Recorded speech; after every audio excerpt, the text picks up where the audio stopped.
The Galactic Council chamber floated in the void between stars, a massive structure built from materials that didn't exist in nature. Inside, representatives from 47 different alien civilizations sat in their designated sections. The air recyclers worked overtime to maintain 47 different atmospheric conditions in separate zones. It was a place where universes collided, where the fate of entire worlds was decided over tea that would kill half the delegates if they drank the wrong cup. Today's agenda had only one item: the human problem. High Chancellor Vexthor of the Zephrati Collective called the session to order. His crystalline body chimed as he moved, creating sounds that the translation devices rendered as words. We have discovered a new species. They call themselves humans. They inhabit a yellow star system in Sector 719. Initial observations are troubling. The holographic display showed Earth spinning slowly. Blue oceans, green continents, white clouds. A beautiful world. The delegates leaned forward with their various appendages, optical sensors or consciousness fields. They have split the atom, Vexthor continued. They have developed primitive rocket technology. At their current rate of advancement, they will achieve faster than light capability within 2 to 3 generations. A murmur ran through the chamber. Some species made clicking sounds. Others released chemical signals. The translation devices struggled to keep up. Ambassador Krell of the Kolish hive mind spoke next. His voice was actually thousands of voices speaking in perfect unison. What makes them troubling, High Chancellor? Many species split the atom. Many develop space travel. Vexthor's crystal body darkened, a sign of distress among his people. They split the atom and immediately used it to kill each other. 2 cities destroyed, hundreds of thousands dead. They developed rockets for war before they used them for exploration. They have fought over 17,000 wars in their recorded history. They are still fighting wars right now, even as we speak. The chamber erupted in noise. Delegate Krathal of the Luminars, a being of pure energy contained in a magnetic field, pulsed with concern. 17,000 wars? That cannot be correct. The data has been verified 3 times, Vexthor said. They are the most violent species we have ever encountered at this stage of development. And they are creative about it. They have invented thousands of ways to kill each other. Chemical weapons, biological weapons, nuclear weapons. They have turned every discovery into a weapon. Ambassador Shali of the Peaceful Confederation floated in her tank of liquid methane, her tentacles pressed against the transparent walls. Perhaps they simply need guidance. We could make contact, share our knowledge, show them a better way. We considered that option, Vexthor said. Our behavioral specialists analyzed their global computer network. Humans have a concept they call science fiction. They have imagined alien contact in thousands of different stories. In 73% of those stories, the first thing they imagine doing is fighting the aliens. Killing them. Taking their technology. Even when the aliens come in peace, humans imagine shooting them. The chamber fell silent. They dream of war with us before they even know we exist, Vexthor said quietly. What will they do when they discover we are real? Chancellor Vorgen of the Ancient Assembly spoke for the first time. His species had been traveling the stars for 10,000 years. When he spoke, others listened. We have protocols for this situation. Species Evaluation Protocol 7. If a developing species shows clear signs of being a threat to galactic peace, they must be neutralized before they can spread. You mean extermination? Shali said. Her voice carried horror even through the translation. I mean neutralization, Vorgen corrected. The Galactic Council has maintained peace for 3,000 years. We have done so by being vigilant, by stopping threats before they materialize. Yes, it is unfortunate, but the needs of 47 civilizations outweigh the needs of one dangerous species. The vote was called. Delegates signaled their choices in various ways. Lights, sounds, chemical releases. The tally appeared on the central display. 43 in favor, 4 against. The measure passes, Vexthor announced. Earth will be sterilized. We will use a Class 5 singularity device. It will collapse their sun into a black hole. Quick, painless. They will never know we were here. We are murderers, Shali whispered. We are survivors, Vorgen replied. There is a difference. The bomb was already prepared. The Council kept several planet killers in storage for exactly these situations. It was loaded onto an unmanned vessel and launched toward the Sol system. 72-hour countdown. The ship would emerge from FTL at the edge of the system, deploy the device near the sun, and jump away. In 3 days, Earth would be gone. On Earth, nobody knew. People went to work. Children went to school. Lovers kissed goodnight. Scientists dreamed of reaching Mars. Writers wrote stories about meeting aliens. Musicians played songs about stars. Then the detection system started screaming. Every major space agency on Earth picked up the same signal. An object emerging from faster-than-light travel at the edge of the solar system, moving toward the sun at impossible speed, scanning it with every sensor humanity possessed. The world's governments went into emergency session. The object was clearly artificial, clearly alien, clearly not friendly. Based on its trajectory, deep space telescopes focused on it. Computer systems analyzed every detail. One detail terrified them more than all the others: the energy signature coming from the device. It matched theoretical models for a singularity weapon, a black hole bomb, the kind of thing scientists had imagined but never built, because anyone who used it would be considered a monster. Someone was trying to kill Earth's sun. President Martinez of the United Earth Defense Initiative stood before the assembled leaders of every nation. Her face was gray with exhaustion. "We have 72 hours. Every weapon system we have is useless at this distance. We can't shoot it down. We can't hack it. We can't stop it. Then we die," someone said. "Not yet," said General Hassan. "We have one chance. The emergency broadcast system. If whoever sent this is watching, if they can hear us, maybe we can negotiate, beg, something." They activated every broadcast system on Earth: radio, television, internet, satellite, all of it screaming the same message in every language. "We are human. We are peaceful. Please don't do this. We have children. We have art. We have music. We want to live, please." There was no response. People flooded the streets. Some prayed, some rioted, some held their families close and waited for the end. The countdown continued. 60 hours, 50 hours, 40 hours. Then, at 36 hours remaining, every screen on Earth showed the same thing. Every phone, every computer, every device capable of displaying an image. The message came from somewhere outside Earth's orbit, from a direction no one expected. The image showed a patch of worn metal with Cyrillic letters painted on it. Below that, English words: Baba Yaga, Experimental Vessel 001, United Earth Space Command. A woman's face appeared. She was maybe 50 years old, with steel gray hair pulled back tight. Her uniform was military but patched and modified. Behind her, people moved with purpose through what looked like a ship's bridge. A ship that was definitely not built with any technology Earth currently possessed. "Earth," the woman said. "This is Captain Elena Volkov of the Baba Yaga. We intercepted the Council's transmission. We know about the bomb. Stay calm. We've been preparing for this for 15 years. She smiled, and it was not a nice smile. "We're bringing the bomb back to them." 15 years ago, the Baba Yaga had been humanity's pride and secret shame. Pride because it represented the first real attempt at faster-than-light travel. Shame because the project was so dangerous, so expensive, and so potentially world-changing that 5 nations had agreed to keep it absolutely secret. The ship had launched from a hidden facility in Kazakhstan at midnight on a Tuesday. 200 crew members, the best pilots, engineers, scientists, and soldiers that humanity could quietly recruit. Captain Elena Volkov had been chosen to lead them, because she had 3 qualities the selection committee valued. She was brilliant, she was ruthless when necessary, and she didn't believe in giving up. The plan had been simple: jump to a nearby star system, prove the drive worked. Come home, heroes. Change everything. They had jumped. The drive had worked after a fashion, but it had thrown them much, much farther than intended. They had emerged in a region of space that wasn't on any of their star charts. Around them floated debris. Alien debris. Ships that had been destroyed so long ago that the metal had gone strange and brittle. It took them 3 months to realize the truth.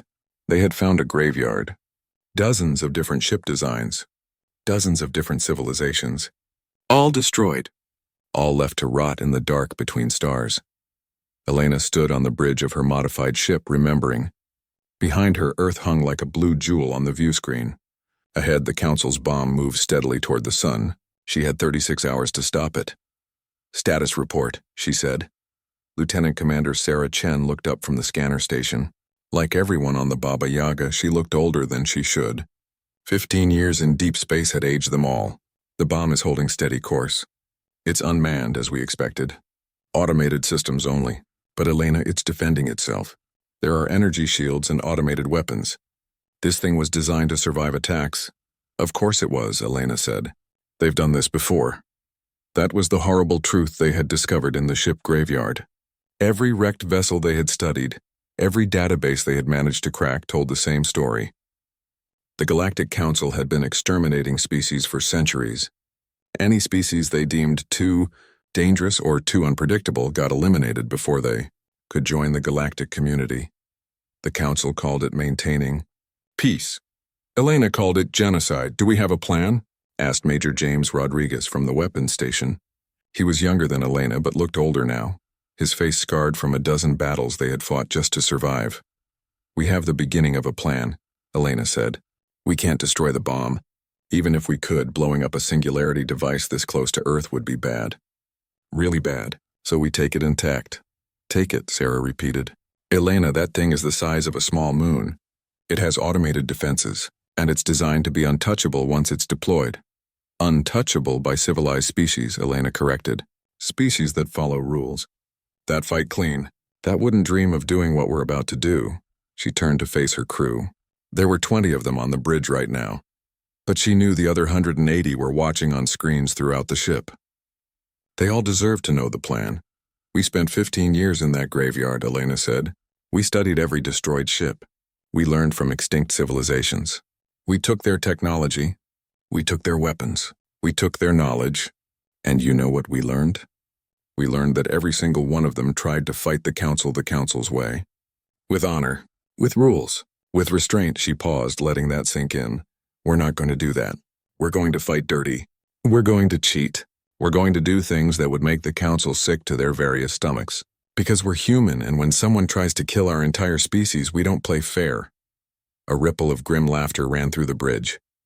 Here's what we do, Elena continued. The bomb has shields. Strong ones.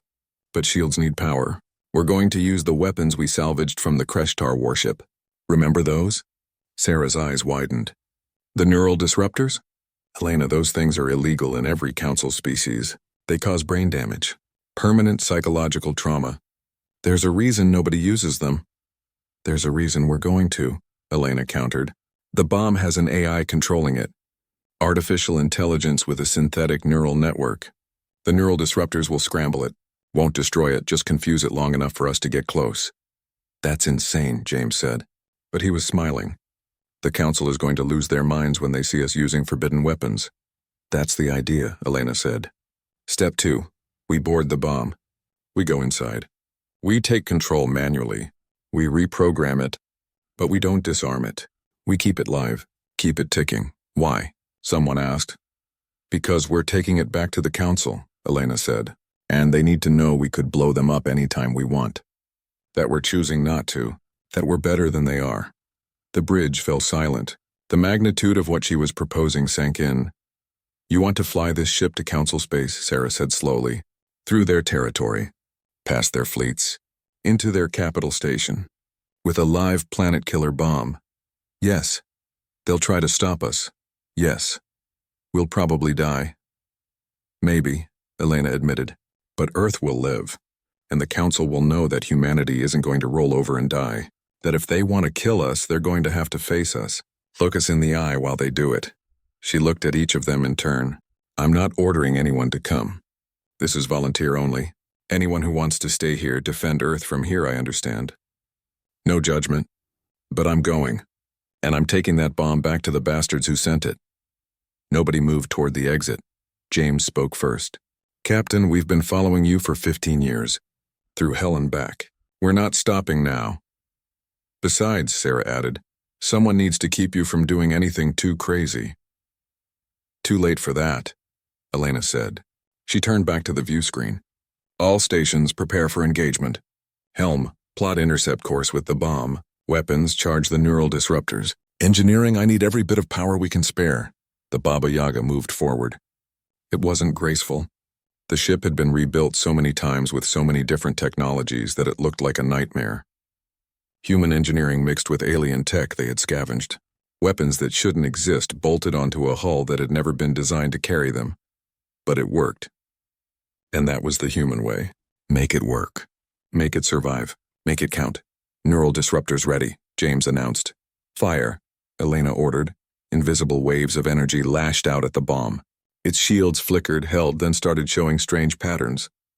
The AI controlling it began making mistakes. Its defensive weapons fired at random. Its course wavered. It's working, Sarah said. The AI is confused, trying to root around the damage but can't quite manage it. Launch boarding pods, Elena commanded. 20 small craft shot from the Baba Yaga's hull. Each carried a team of soldiers in combat suits. The suits were another salvage find, designed for species that could survive in vacuum. Humans couldn't normally wear them, but desperation and 15 years of modifications had made it possible. The pods latched onto the bomb's surface. Cutting torches flared. Within minutes, the teams were inside, moving through corridors designed for machines, not living beings. Elena watched the feeds from their helmet cameras, watched her people risk everything to save a world that didn't even know they had survived, watched them work with the kind of desperate efficiency that only humans seem to possess. "We're at the core," came the voice of Chief Engineer Park over the comm. "Beginning reprogramming now. This is beautiful work, actually. Very elegant design." "Shame we're stealing it. How long?" Elena asked. 20 minutes. Maybe 30. This is delicate stuff. You have 15, Elena said. After that, someone's going to notice what we're doing. Then I better work fast, Park said. Elena watched the timer count down. Watched her people work. Watched Earth spin below them, beautiful and fragile and alive.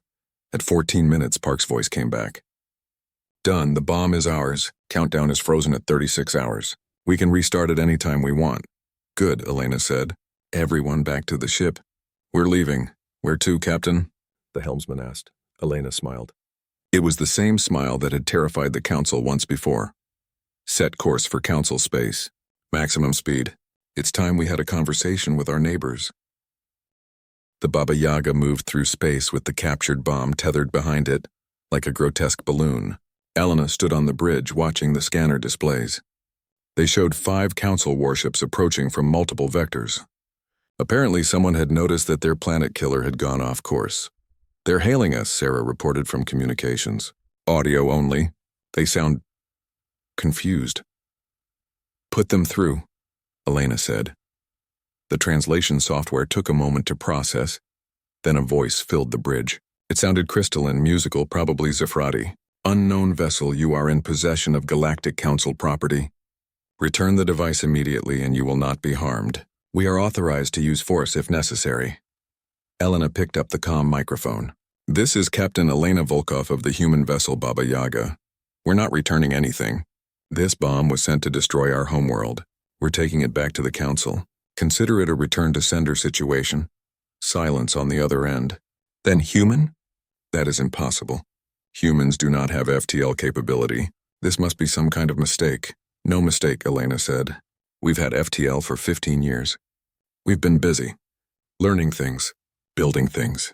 Preparing for the day you came to kill us. Looks like our preparation paid off." "You cannot take that device to Council space," the voice said, and now there was panic in it. "It is a Class 5 singularity weapon. If it detonates near the Council station, millions will die." "Then you better make sure we get there safely," Elena replied. "Because if your ships attack us, if they damage us, if they make us lose control of this bomb, well, we're all going to find out what a singularity looks like up close. You included." She cut the connection. "That was cold," James said, but he was grinning. "That was necessary," Elena corrected. "Now they have to choose. Let us pass or risk destroying themselves along with us. Mutually assured destruction. Humans invented it. We're good at it." The Council warships hung back, following but not attacking. The Baba Yaga continued on its course. They had 3 weeks of travel ahead of them to reach Council space. 3 weeks where anything could happen. Elena used that time to prepare. She ordered her crew to compile every bit of evidence they had found in the ship graveyard.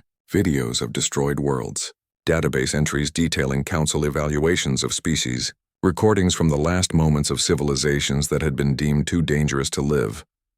"We're going to broadcast this," she told her senior staff. "Every channel we can access. We're going to show the whole galaxy what their Council has been doing." "They'll deny it," Sarah warned. "They'll say it's fake propaganda." Maybe, Elena agreed. But some species will believe. Some will question. And that's all we need. We don't need to destroy the council. We just need to make them afraid. Make them accountable. Make them think twice before they try this again. Lieutenant Park looked up from his engineering station. I've been analyzing the bomb's design. You know what's interesting? This isn't military technology. It's construction equipment. This is a tool they use for stellar engineering. Moving stars. Creating new systems. They just weaponized it. That's even worse, Elena said. They're so casual about genocide they use their construction equipment for it. On the 5th day of their journey, another fleet found them. 12 ships this time. Bigger, more aggressive looking. The council was getting serious. The lead ship hailed them. This time the voice was different. Multiple voices speaking in perfect unison. Kolesh, Elena recognized. A hive mind species. Human vessel Baba Yaga, this is Fleet Commander Zulkar. You will surrender the device and yourselves. The council has authorized extreme measures. We will stop you. You'll try, Elena said. But here's the thing, Commander. You're a hive mind. Thousands of individuals sharing one consciousness. You value every single body because losing one hurts all of you. We're different. We're 200 humans who've been away from home for 15 years. We've already lost friends. We've already sacrificed. And we're prepared to sacrifice everything if it means Earth survives. You're bluffing, Zulkar said. Test me, Elena invited. The council ships moved closer. Warning shots streaked past the Baba Yaga's hull. The human ship didn't change course. They're targeting our engines, Sarah reported, trying to cripple us without destroying us. Countermeasures, Elena ordered. And James returned fire. Not to kill, just to remind them we have teeth. The space between the ships lit up with weapons fire. The Baba Yaga shuddered as shots hit the shields. But Elena's crew had learned from 15 years of salvaging alien tech. Their shields were a patchwork of 5 different technologies, each one compensating for the other's weaknesses. James unleashed a volley from the weapons they'd taken from the ship graveyard. Plasma cannons that fired in unexpected patterns. Missile systems that used AI to predict enemy movements. Weapons that had been banned by the Council for being too effective, too cruel, too unpredictable. One Council ship took a direct hit and spun away, trailing atmosphere. Another's shields collapsed under sustained fire. The fleet pulled back, reassessing. They're calling for reinforcements, Sarah said. Long-range scans show more ships converging on our position. Good, Elena said. The more ships they send, the more species will hear about this. The more questions will be asked. We're not trying to win a war. We're trying to start a conversation. She activated the broadcast system. Time to play the ace they'd been holding. This is Captain Elena Volkov to all Galactic Council species, she said. You've been lied to.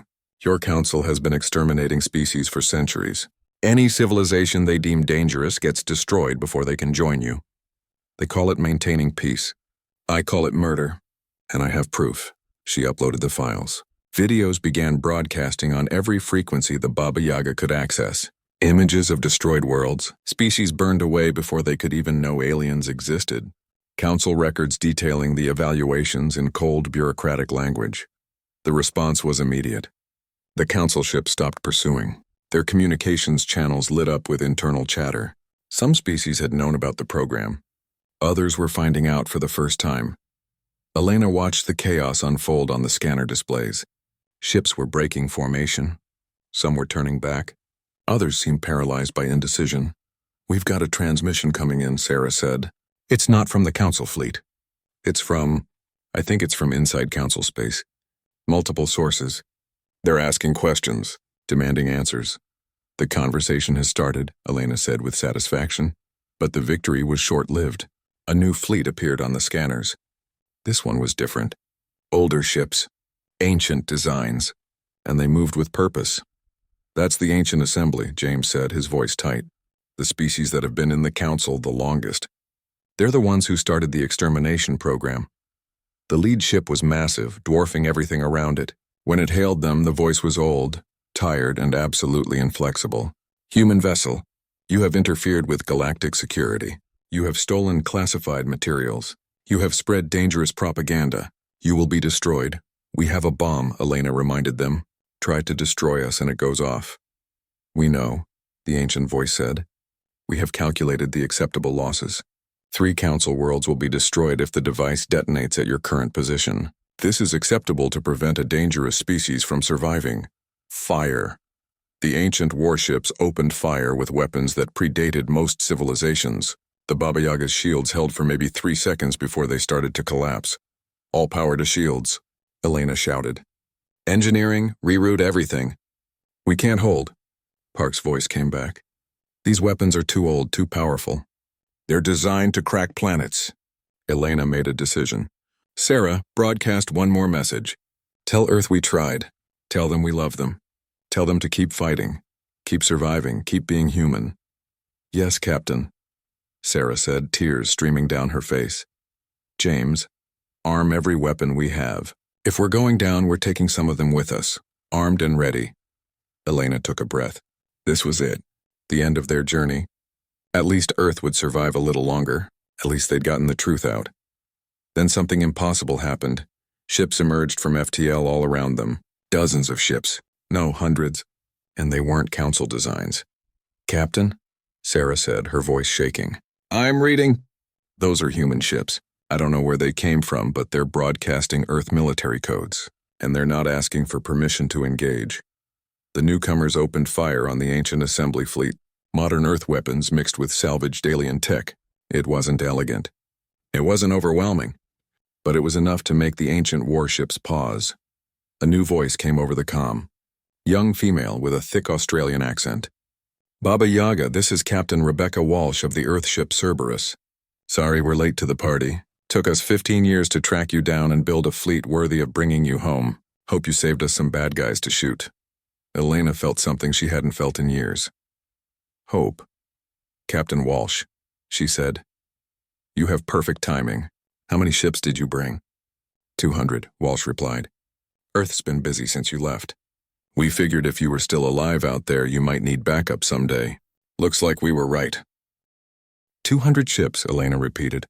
She looked at her crew, saw the same wild joy on their faces. Then she turned back to the view screen where the ancient assemble space became a storm of fire and metal.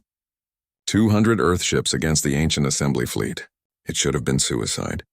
The ancient assembly had weapons older than human civilization, ships that had survived countless wars. Technology refined over millennia. But humans had one advantage the ancients didn't expect. They fought like cornered animals. Captain Rebecca Walsh's ship. The Cerberus dove between two massive ancient warships. Weapons blazing. Her crew had trained for this. Every simulation, every drill, every waking moment for 15 years had been preparing for the day Earth might need to fight for its survival. Target their power cores, Walsh shouted to her weapons officer. These old ships have centralized systems. Take out the core, take out the ship. It was a tactic no civilized species would use. Power cores were protected by crew quarters, life support systems, medical bays. Targeting them meant killing everyone aboard. The Galactic Council had rules about such things. Humans were learning that rules were for species with the luxury of choice. On the Baba Yaga, Elena coordinated the fleet's movements. The bond tether to the captured bomb made her ship slow and vulnerable, but it also made her untouchable. Every council ship knew that if the Baba Yaga was destroyed, the singularity device would detonate. All ships, pattern Delta 7, Elena commanded, use us as your anchor point. Make them choose between shooting us or shooting you. The Earth fleet formed a defensive sphere around the Baba Yaga. When ancient assembly ships tried to flank them, human vessels would break formation, attack, then retreat behind the bomb's protective umbrella. It was a strategy built on using the enemy's own weapon against them. This is insane, Sarah muttered, watching the tactical display. We're using a doomsday device as a shield. Welcome to human military doctrine, Elena replied. If it's stupid but it works, it's not stupid. The ancient assembly ships were powerful, but they were also predictable. They fought in formations that had won wars 10,000 years ago. They used tactics that had crushed empires before humans had invented the wheel. Humans threw out the playbook entirely.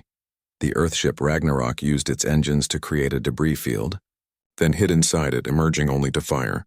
The destroyer Valkyrie deliberately took damage to one side, appearing crippled, then unleashed weapons from hidden ports when enemy ships came close. The frigate Prometheus used its FTL drive to make micro-jumps, appearing and disappearing across the battlefield like a ghost. They're adapting too fast, came the voice of the ancient assembly commander over the intercepted channels. Their ships are inferior, but their tactics are chaos. We cannot predict their movements. That's because we don't predict our own movements, Walsh transmitted back, deliberately letting them intercept. We're making this up as we go. That's the human way, you ancient bastards. But the battle was taking its toll. Earthships were dying. The destroyer Achilles broke apart under concentrated fire. The cruiser Beowulf's life support failed, its crew dying in the cold vacuum. The frigate Thor lost power and began drifting helplessly. Elena watched the casualty report scroll across her screen. Each name was someone she knew. Someone Earth had sent to save the Baba Yaga. Someone who was dying because the Council had decided humanity was too dangerous to live. "We're losing," James said quietly. "We're fighting well, but there are too many of them, and they're calling for more reinforcements." "Then we change the game again," Elena said. She opened a channel to all Earth ships. "All vessels begin broadcasting the evidence on all frequencies. I want every species in this sector to see what's happening here. I want them to see the Council destroying humans because we dared to survive their first attempt." The data packets went out, videos of the battle, recordings of Council ships firing on humans who were only trying to defend themselves. The genocidal orders given by the Ancient Assembly, all of it transmitted across every channel, every frequency, every communication system they could hack. And the galaxy was watching. Ships began emerging from FTL at the edge of the battle, but these weren't Council reinforcements. These were independents, merchant vessels, scientific expeditions, and some warships from species that weren't part of the Ancient Assembly. One ship in particular caught Elena's attention. She recognized the design from the databases they'd recovered. It was a peaceful Confederation vessel, the same species whose delegate had voted against Earth's extermination. The ship hailed them. The voice of Ambassador Shelley filled the bridge. "Human vessels, this is the peaceful Confederation ship Mercy. We are here to help. We are not warriors, but we will not stand by while genocide occurs." "Ambassador, this is Captain Volkov," Elena replied. "With respect, you'll just get yourselves killed. This is a military matter." "This is a moral matter," Shelley corrected. "We have medical ships, engineering vessels, supply carriers. We can help your damaged ships. We can provide support, and perhaps our presence will give the Ancient Assembly pause. They may be willing to kill humans, but killing other Council species in the process will be harder to justify." Elena looked at Sarah, who nodded. "We can use any help we can get. Welcome to the fight." "Ambassador," Elena said. The peaceful Confederation ships moved among the Earth fleet, their shields protecting damaged vessels, their engineering teams making emergency repairs on crippled ships. They didn't fire weapons, but their presence changed everything. Now the Ancient Assembly had to target around them, had to avoid hitting their own Council members. It slowed them down, created hesitation. Other species began arriving, not to fight but to watch, to witness. The battle became a stage and the galaxy was the audience. Some species cheered for Earth. Others called for the Council to end this. Still others demanded investigations into the extermination program. "This is working," Sarah said, watching the flood of transmissions. "We're not just fighting a battle. We're fighting for public opinion. And we're winning that war." But the Ancient Assembly wasn't ready to give up. They pulled back, regrouped, and prepared for one final assault. Their commander's voice echoed across all channels, translated into 1,000 languages for the watching galaxy. "Let this be a lesson," the ancient voice said. "This is why we eliminate dangerous species. Look at the humans.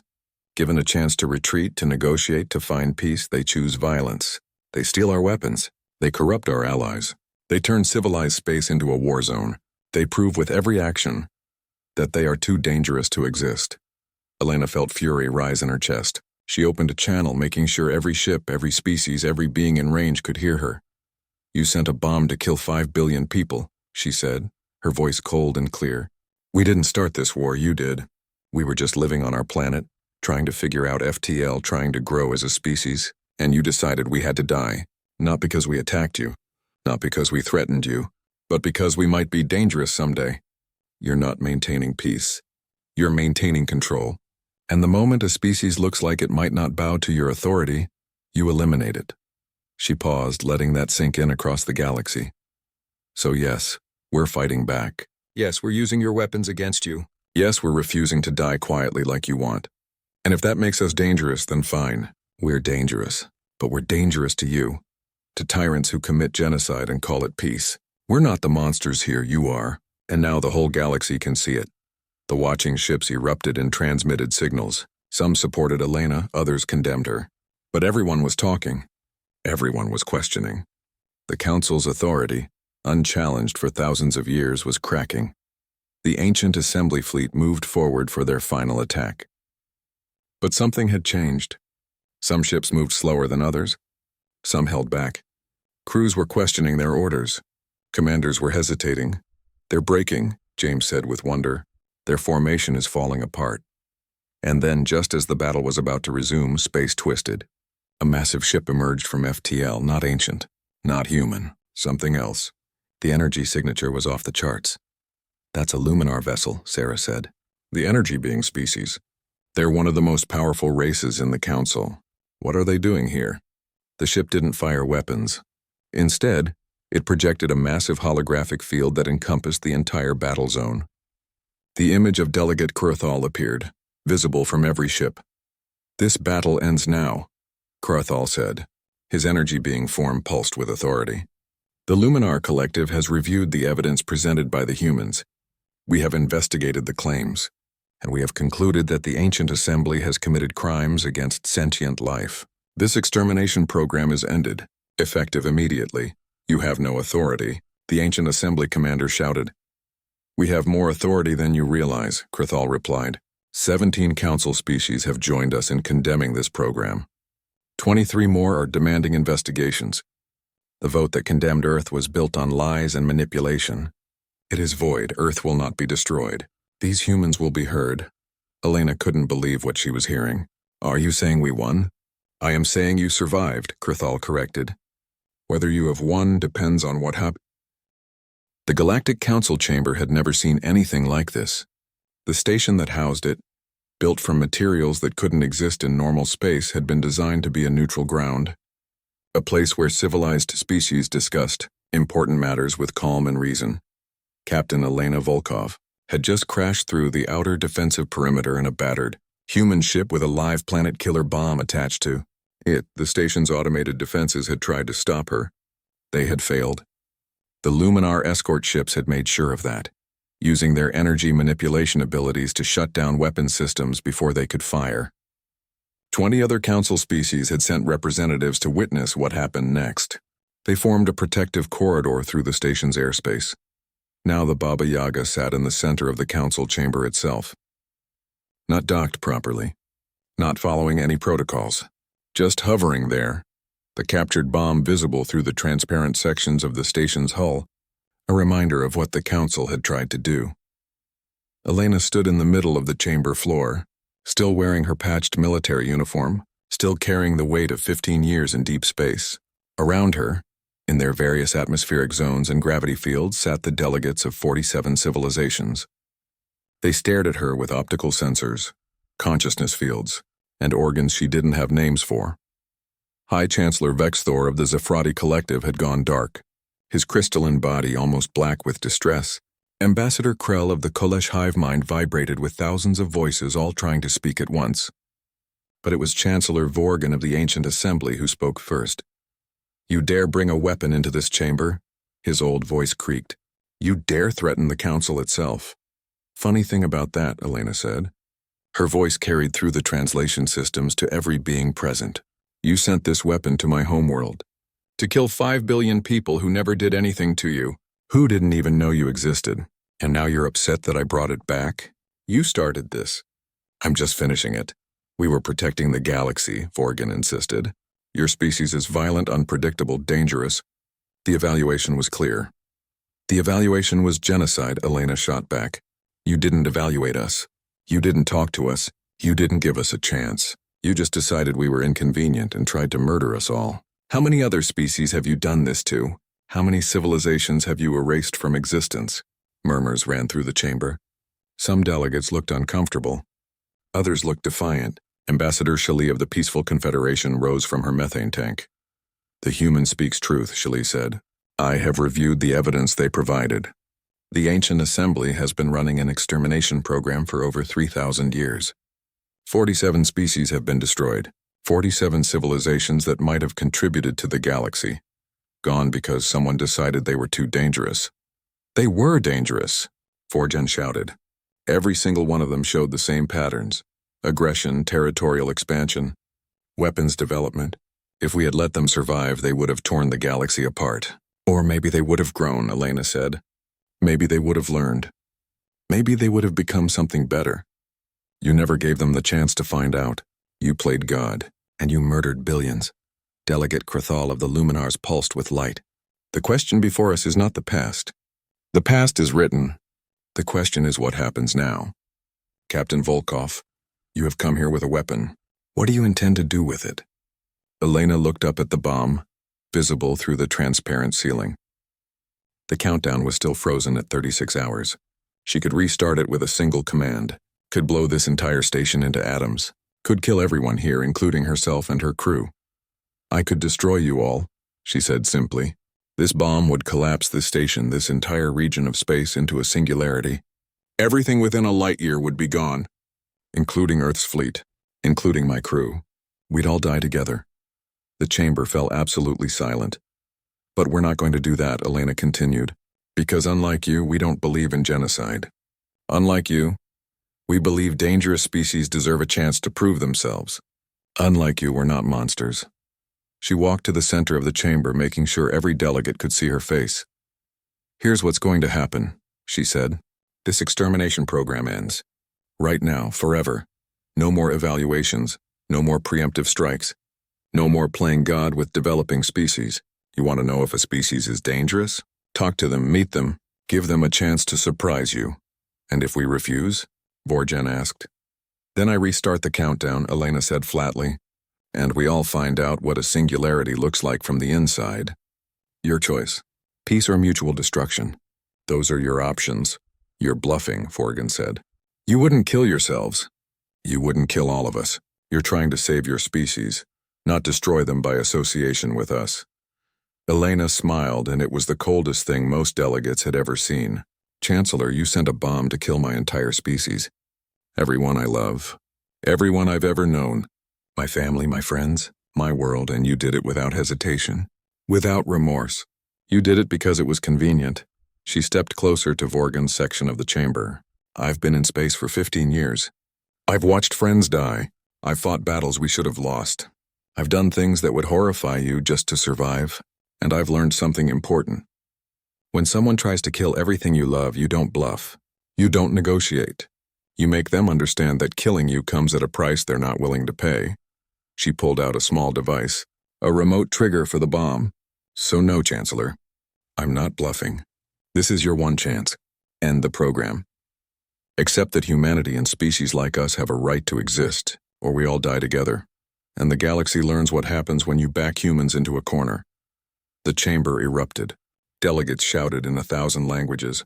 Some demanded Elena's arrest. Others called for the ancient assembly's removal.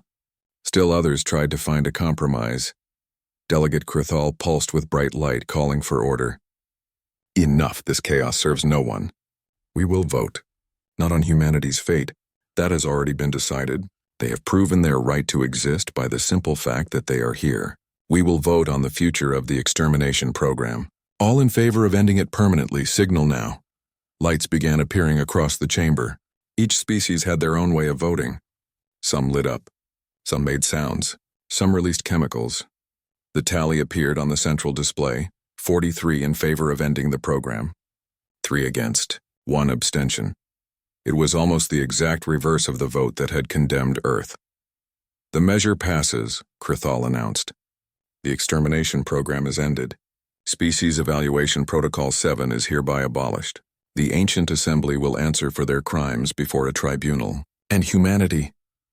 He paused, his energy form flickering with something that might have been respect. Humanity is granted provisional membership in the Galactic Council. With full voting rights. Welcome to the galaxy, Captain Volkov. Elena felt something break inside her. 15 years of tension. 15 years of survival. 15 years of fighting just to keep going.